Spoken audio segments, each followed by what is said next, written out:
Hello and welcome to another Zach Carnage video, and today we are going to be doing a deck profile, and I'm feeling super psyched today because I have not lost a single game. So I took this deck to the Isle of Wight Locals Tournament. This is the first time I've been in about a month, and they must be getting really annoyed at me now because I went down there, I smashed out everyone, and I took first place. And this is the third time I've done that, because I don't actually live there anymore. But anyway, I was of course playing Qliphort because it is the most relevant deck that I currently have. And it has obviously had to switch to the Qliphort Turbo build, as opposed to the Trap Heavy build. And I do definitely prefer it, it's definitely more consistent, so let's just go through the build and I can explain a few things. So we start off with Monolith, which is definitely the best card in the deck. You should be playing at least two. I want to get a third, but couldn't get a third at the time. Just being able to draw 3 after you summon the towers is fantastic, plus you can even draw 5 if you set up properly. I mean, obviously you play the 2 scout because you need to be able to search for your combo pieces. 2 disc, which should be 3 if you have the money or the cards. Soon we'll get reprints, so don't worry too much about that. Same thing for 2 stealth, should also be 3.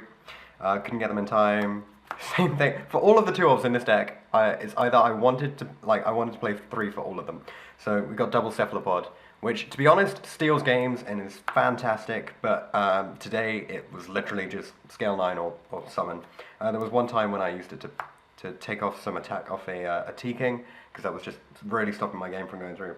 And same thing, so here we got the triple Shell. I think Shell is brilliant, like fantastic in the mirror match, piercing damage is insanely good, just a great card. Triple Helix and triple Carrier are your removal cards.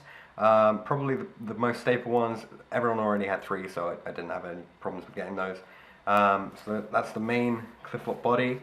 Then of course I play 1 Trampoline. This is my last Pendulum.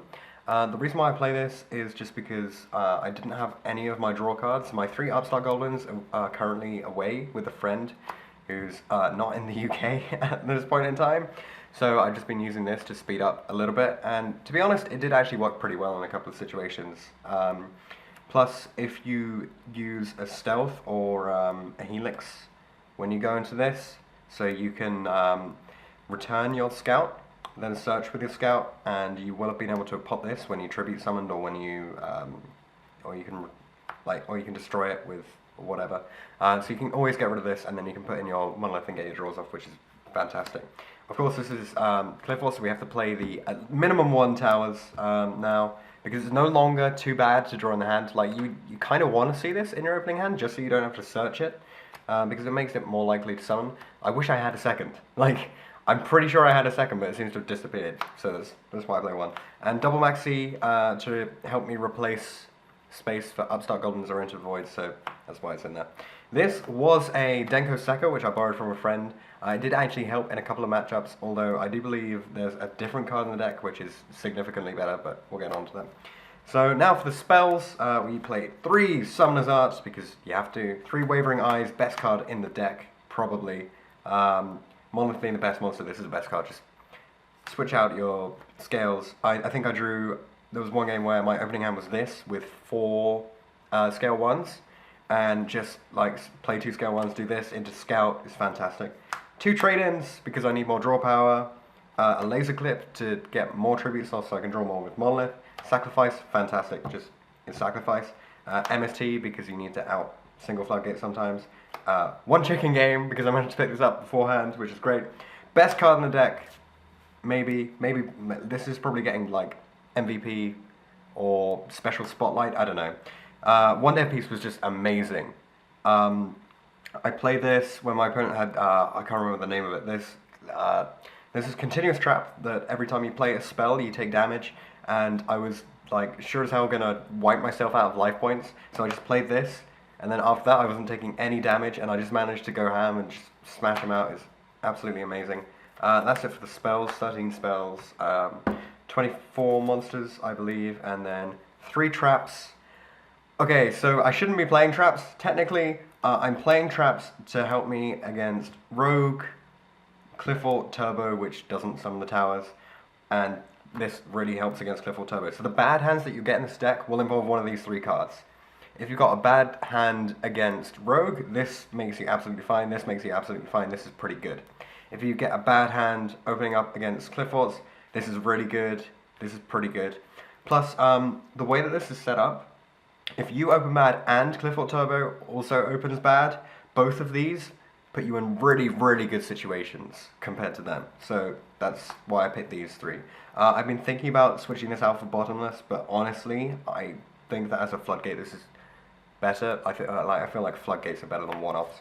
So that's it for the main deck. I had absolutely no qualms with the main deck. Every few games I would end up taking out MSTs if I didn't need it. I would take out trade-ins. I think trade-in was the main thing that I took out. So obviously trade-in would become something like Upstart Goblin. But mainly it was because I wanted to actually see my side deck cards. So let's go into the side decks. We play 2 Flying C because we have to out BA apart from the Max C, because Max C just lets you draw, it doesn't actually stop them. 2 Lanciers for against Infernoids, Cosmo if that happened, which it didn't, and also to out Ritual Beasts. There's just a lot of stuff that banishes at the moment, and I think these 2 are really, really good for that. And for spells, we have the other 2 MST. I was thinking about putting in Spell Shattering Arrows, but then it turned out that I wasn't going to go up instantly Qli, so I just put those 2 in and was like, okay, I've got 2 more spaces now. And the 2 spaces work well, so we had 2 Rivalry, which is really good against Necros, BA, and Ritual Beasts, really good against 3 of them, it's fantastic. And it's okay against Infernoids if they're playing a Lightsworn build, so it's in there for that as well. Triple Shadow Imprisoning to beat Shaddoll, to beat BA. This is staple, just you have to play these 3 in this deck now. 2 Iron Walls for the same things that Lancia is good against, and 2 Decrees, because I had the 1 Denko and then I needed 2 more which could actually stop stuff. Maybe these should have been trap stun because there are so many continuous traps in here. But I'll be honest, when I did get Decree, it never failed me, so it's fantastic. I never saw Flying C in a good position. I never saw Lancer in a good position. I saw Rivalry in a good place. I never went up against Shaddoll. So yeah, I'll go through my matchups before the extra deck. The matchups were round 1, I played against Volcanics with the Heroic Challenger engine. Round 2, I played against Lightsworn, which is pretty good. Round 3 was... Teller. I played against Teller in round 3. I don't think I saw these at any point. I don't know if I actually saw anything useful against Teller. I think I had a Flying C, but it never came into use. So I pretty much smashed Teller, to be honest. I was always able to go into the stealth or the towers when I needed to, and that just won me it straight out. And the last one was against Ritual Beast, which was pretty tough. I think that was the one time when they managed to get over my towers, because I didn't make towers every single game. I think I made it in 5 of my 8 games today, because I won all of them, so only 8.